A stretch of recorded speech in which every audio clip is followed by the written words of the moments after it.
I just have to say that you mentioned, Amber, the mindless eating. And I am very talented at that, okay? I mean, I am a superstar at mindless eating. And what I found out was I had to have some sort of accountability. I've actually done the counting calories thing for many years, but that at least gave me some idea, something to stop me, something to like stop the process of that mindless eating. Can you just speak to that? Why do we so easily succumb to that thing?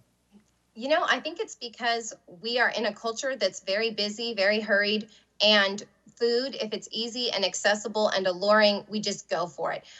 When I started my health journey, I was shocked at how often I was just picking up food off my kids' plates without even thinking about it. Oh, they didn't finish that chicken nugget. I'll just finish that off for them. And became like this human trash compactor when I'm really just supposed to be their mom.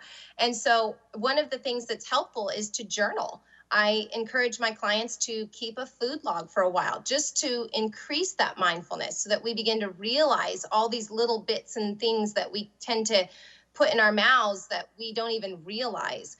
And also to hydrate. You know, a lot of us are not properly hydrated. We need 8 ounce glasses every day, 64 ounces for your organs to run properly. Our bodies don't store water. So if we're not getting enough, we're in a place of deprivation.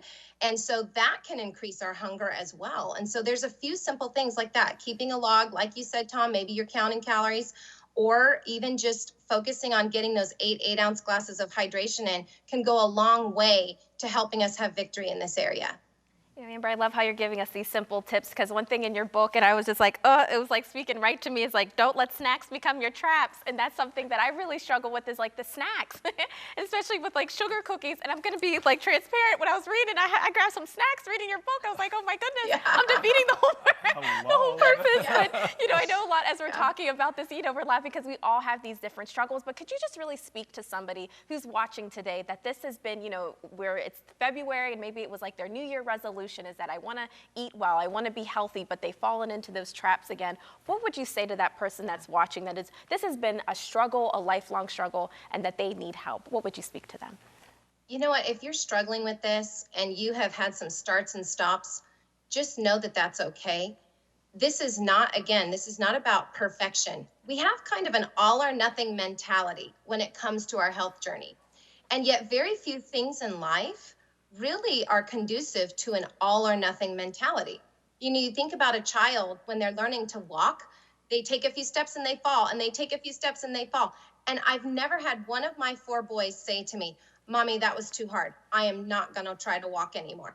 They just keep going because they see the value in having a life where they get to run and walk. They don't sit down and say, nope, that's too hard. I give up. I quit.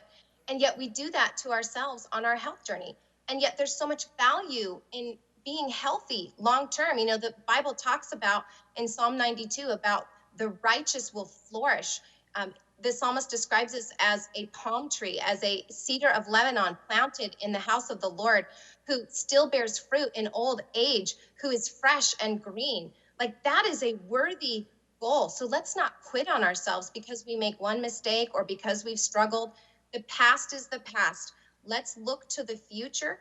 And I tell people, just take it 3 hours at a time. Can you stay on your health plan for the next 3 hours and then evaluate and see where you are? And if so, then at that 3 hour mark, go, okay, I think I could do this another 3 hours until it becomes a habit. But don't give up on yourself. The future is too good for those who are willing to obey the Lord and continue to make progress in this area. Let's not quit. Amber, I was a professional athlete and consciously, intentionally overate and developed very gluttonous habits that I carried into my adulthood. But our boys were able to keep me in shape because every day I would work out with them. But I'm celebrating a 10th anniversary this spring of a rejuvenation of my body and a change of the mindset. And part of that is 24,000 miles of walking. I want you to speak about how important exercise is as a component of losing weight and being in the shape that we should be. And the other thing is, my wife very graciously has developed alternate tastes. things that remind me of ice cream, but are actually made up of frozen blueberries and perhaps almond milk. How important are those two components in really successfully taking this health journey? Well, first of all, congratulations, Tom. That's Praise amazing. God. And Praise God. your wife is my person. I like her style that she's doing that. Me So, too. you know, my husband's an Italian, and we were pasta people before we both went on this health journey together. And so you're right, substitutions, don't knock them. They're amazing. We will take a zoodle, a zucchini noodle, spiralized in our marinara any day of the week over a pasta noodle now. So there are lots of good options out there. But as far as exercise is concerned, I was a recreational bodybuilder before I had kids, and I was a college athlete as well. So I'm all about fitness. But the new mindset shift I'd love for people to embrace is that exercise is really not so much about weight loss. Your nutrition will handle a lot of that, but it's really for cardiovascular support, to Yes. strengthen this heart that God has given us. It's stress management. I went on a run yesterday with my 15-year-old, and we had such a good time. It was sunny and beautiful. We're in California, and it really allowed us to de-stress. And so think of exercise in that manner and enjoy it. Don't think of it as a focus for weight loss.